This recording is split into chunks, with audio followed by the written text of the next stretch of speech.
என் உயிரினும் மேலான அன்பு உடன்பிறப்புகள்.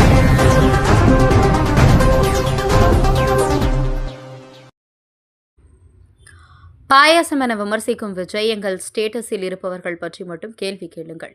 நரகென பதிலளித்த RS பாரதி. தமிழகத்தின் தற்போதைய முதல்வரும் திமுக கட்சியின் தலைவருமான மு.க. ஸ்டாலின் பிறந்த நாளை அக்கட்சியினர் கொண்டாடினர்.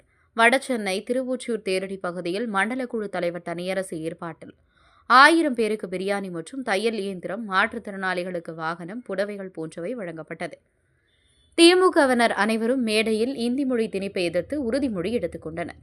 பின்னர் செய்தியாளர்களை சந்தித்து அவர் பேசும்பொழுது, மத்திய அமைச்சர்களான நிர்மலா சீதாராமன் வாரிசுகள், ஜெய்சங்கர் வாரிசுகள், மத்திய அமைச்சர்களின் வாரிசுகள் எல்லாம் வெளிநாட்டில் படிக்க இந்தியை மட்டும் இங்கு திணிப்பதா? பெரியார் தனது வீட்டில் இந்தி சபாவிற்கு வாடகை விட்டார். 1968 இருமொழி கொள்கை நடைமுறைக்கு வந்தபொழுது அண்ணா இந்தி பிரச்சார சபாவை மூடவில்லை. இந்தி தேவையெனில் படித்துக் கொள்ளட்டும், திணிக்க வேண்டாம் என்றார்.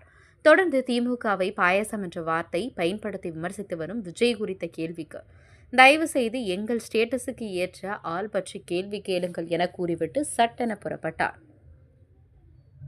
இதுக்கு 1968 பதில் நிர்மலா சீதாராமனுடைய குழந்தை எங்க படிக்குது? மத்திய சர்க்காரில் இருக்கிற மந்திரிகளுடைய பசங்கள்லாம் ஜெய்சங்கருடைய குழந்தை எங்க படிக்குது? எல்லாம் வெளிநாட்டில் படிக்குது, வெளிநாட்டில் படிக்குது. ஆக இந்த நாட்டினுடைய நேஷனல் எஜுகேஷன் பாலிசியில் நாங்கள் அப்படி சொல்லலை. எங்கள் மாநிலத்தில் இருமொழி கொள்கை, ஹிந்தி படிக்கிறவங்க யாருன்னா படிச்சுக்கிட்டோம் நாங்கள் சொல்லியிருக்கிறோமே. 68 இருமொழி கொள்கை வந்தபோது இந்தி பிரச்சார சபாவை அண்ணா மூடலை. இந்தி பிரச்சார சபா இருந்தது. தந்தை பெரியார் 38 அவருடைய சொந்த வீட்டை இந்தி பிரச்சார கிளாஸ் நடத்துறதுக்கு வாடகைக்கு விட்டார். ஆக இந்தி மொழிக்கு நாங்கள் எதிர்ப்பில்லை, எங்கள் மேலே திணிக்காதீங்கன்றதான் சொல்கிறோம். பல முறை சொன்னால் செவிடு மாதிரி இருக்கானுங்க, நாங்கள் என்ன பண்ண முடியும்? தயவுசெய்து எங்கள் ஸ்டேட்டஸ் உள்ளவங்களை பற்றி கேளுங்க.